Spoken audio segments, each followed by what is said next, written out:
Okay, moving on to Carnaby Resources. Next up we have Rob Watkins, who's the Managing Director. Rob is a geologist with over 25 years experience and has been the Managing Director of Carnaby since its foundation in 2019.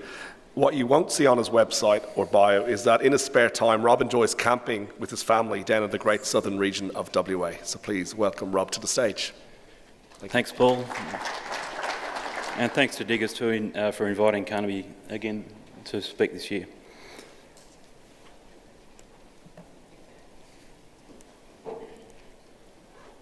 So just a little bit of a sort of overview of Carnaby.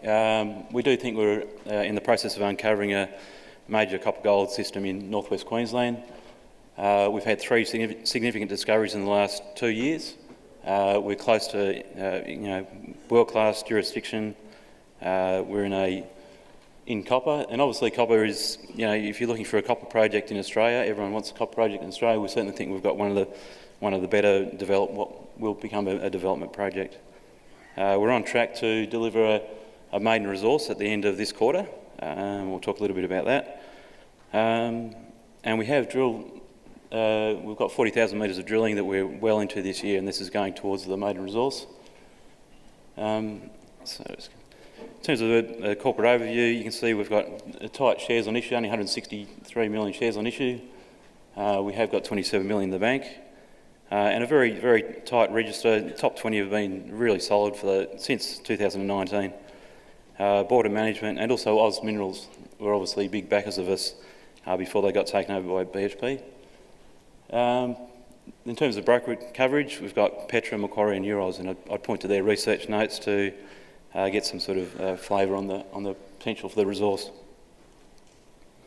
In terms of the projects, we do have some really early stage projects in WA, but it's really about the copper in Queensland. The Greater Duchess Copper Gold Project will be the focus of today's talk. So look at the location. We think we're centrally located in the Mount Isa Inlier. We're in a very fortunate position here where we're surrounded by world-class deposits. Mount Isa is only 70 kilometres to the northwest. Cloncurry, obviously, we're surrounded by, there's Osborne there, Cannington, Stara, Ernest Henry. So we're in this sort of unique area where this area, 70 k's to the southeast of Mount Isa, which has never been developed in modern day. So there's a lot of mining, small-scale mining back in the 60s, 70s. And that's the beauty. These 3 discoveries which we've got there, Nil Esperanum, Lady Fanny, Mount Hope, we're looking at all options in terms of scoping study is how we're going to develop this. We think we're going to get very close to a standalone. But we are looking at other options as well, which is in terms of the railway. The railway runs straight through the 2 discoveries there, and there's potential for looking at a siting on that to at least toll treats in a start-up. I would point out last week we announced a new joint venture with Rio Tinto, which is a bit unusual because we're only into that joint venture. So Rio are backing us there. They've had what I'd call a very early stage discovery there. It is a tier 1 target, and I would point to the release we put out last week about that to get more information. And so just one slide on Wimbrew. This is the Wimbrew, the Rio Tinto JV. What I'd point out here is the Wimbrew granite. You can see there in the orange, and this is a tier 1 target. So this is not what we've got. This is not the lode style. This is an IOCG target, a differentiated granite. This Wimbrew granite is well regarded as the source of all the copper in Mount Isa. So Rio did a great technical job to home in on the target. They identified these magnetic anomalies you'll see in the centre there. It's an IOCG system. That's magnetite. Part of the early stage of that IOCG system. It's becoming differentiated as time went by into more oxidised late magmatic breccias. So the scale of this target is like I'd say an Olympic Dam, Ernest Henry, and Rio have done 25 diamond holes on 300 to 500 metre spacing. So huge spacing, mostly vertical drilling. It is under a bit of cover, but this project is only 20 kilometres east. You can see some of our tenements, Grisano, butt up against that pretty well next to it. So For us, it's a very easy entry. We're just down the road. They've backed us to do the exploration here. We think we'll be drilling this target, very defined targets, which we think we'll be drilling in Q4. But the main project is obviously looking at the Greater Duchess, and these are the 3 discoveries we've had in the last 2 years, starting at Nil Esperanum to the south, the 41 metres at 4%. You can see how close the railway is there. That's literally about 750 metres from that, where the deposit outcrops. Lady Fanny to the north is only a couple of k's there. And then we acquired the Mount Hope mining lease, and this has been this has become the main deposit and the best deposit by far. But this corridor is pretty special. You know, there's a couple of things about the corridor. Obviously, we've got 3 great discoveries, but there's been very little exploration done here historically. And one of the key sort of exploration tools is the IP. The IP in this belt has been working 100% to date. So wherever we get a chargeability anomaly, we see copper sulphides. This is a bit of a snapshot of where we're at right now. We've got three drill rigs going as fast as we can. And the key point about this slide is that every drill hole, just about every drill hole, we are getting very significant results. So I'll just point out one we put out yesterday, 72 metres at 4%, 72 at 2.2 peaks RF, and 46 at 3.2 announced yesterday as well. So just homing in on Mount Hope Central, this is what it looks like. This is what's called the boomerang lode for obvious reasons, and this is a section showing the boomerang lode there. You can see we drilled it out shallowly, we've been extending it down. You can see the results there, 41 metres at 3.5. We discovered the Chalcos lode only in mid-March this year, so this is a brand new discovery, blind to the surface, and you can see that all the drill holes finish well short of this position, so we're chasing this up, sideways and down. And the other one I'll point out is the Binnaburra lode. You can see there that's another high-grade lode butting up against the boomerang lode. And we're also seeing evidence of further structures as we go down.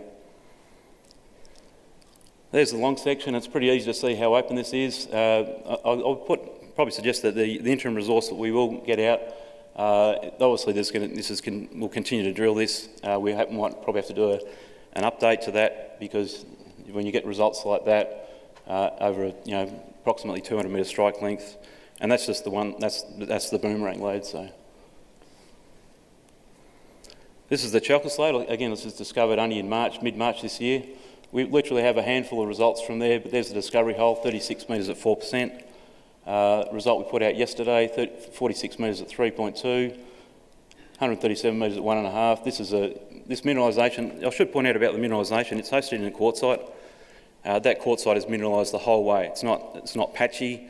If you see some of the core at the booth there, you're getting grades similar to that, consistently throughout the whole quartzite, because it's ret shaded. And that means because it's lithology hosted, it's generally 20 metres wide true width over that 200 metre strike length. So if we zoom out to the extents of the mining lease, there's the Mount Hope Central. We have Mount Hope North, obviously to the north. But we have this interesting gap area which is in the middle of the mining lease, and again, there's never been any drilling.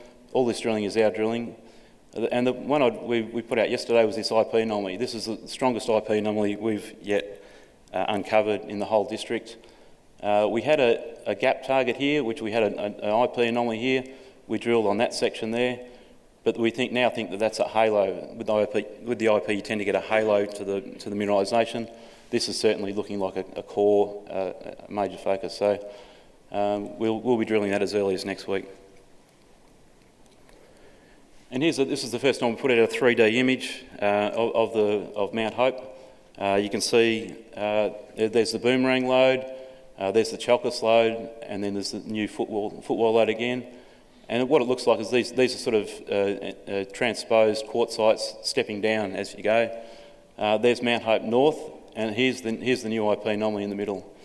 And this, like I said, this is almost double the strength of any previous IP anomaly that we've had. So no guarantees that there is any copper sulphides there. There's always a risk with an IP anomaly that it is something else. So, but this is, I think, is the best target we've had yet to date. And I'd also point out this IP anomaly here. This is undrilled. This is in the sort of north of the Chalcos lode at about 200 metres below surface. again, but the other possibility is that this is a halo to that, but this is certainly not coming. This gap anomaly is not coming from Mount Hope Central or Mount Hope North, so there's certainly some potential for like a missing link in terms of this boomerang effect. So Neil Less Ram, this is where it all started. Again, this is a fantastic, smallish deposit. It's a breccia pipe, very similar to Eloise in terms of style. Has limited strike length, about 100 metres of strike, but the true width's about 20 to 50 metres. And certainly we've done enough drilling there to get that into first pass resource. You can see some of the results there, up to 40 metres at 4%. Generally, the top part of the deposit is lower grade. You're looking at sort of true width of about 50 metres at 0.7 to 1%, and then the higher grades sort of down through the middle section and to the lower end. Lady Fanny is the second discovery, and this was undrilled when we went up there. This is one of these quirky things in Mount Isa where you have these old mining leases which were pegged back in the 60s and pretty much forgotten about, and a lot of those prospectors didn't do any drilling. So we've got 300 metres of strike length, right to the surface at really high grade, and plunging to the north. And I'll just point out that there is no drilling north of this point. And I'm just going to go to the 3D IP. So that edge of the drilling is right there, and we've got 1.2 kilometres of really strong chargeability anomalies north of that.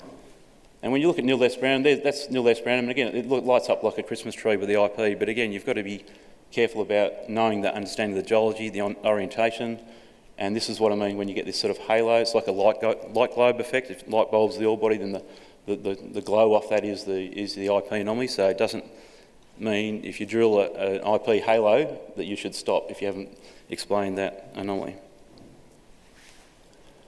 And then if we zoom out again to the sort of, we've only been talking about the top sort of 10% of the tenement package. There's Lady Fanny up to the north, got a really good little deposit, Burke and Wills there. That's almost a true width result, 4 metres at 10% copper. There's the green is all the drilling, so there's no other holes, that's all the holes. And you can see all that anomaly, the IP anomalies to the north. We've just pushed access into that. We'll start drilling that off very soon. And there's some of the strength of those IP anomalies. There's Neil Less Branham. You can see this fault, again, we flew this magnetics. This structure is the host of Neil Less Branham. That comes up and then swings to the north, and there's Lady Fanny. So there's literally no drilling south of Neil Less Branham. We are doing geophysics IP. Again, this is the Lady Fanny there, Neil Less Branham. We've just done some geochem through there. We're starting to do IP down through here. So there's huge exploration upside here for longer term. So.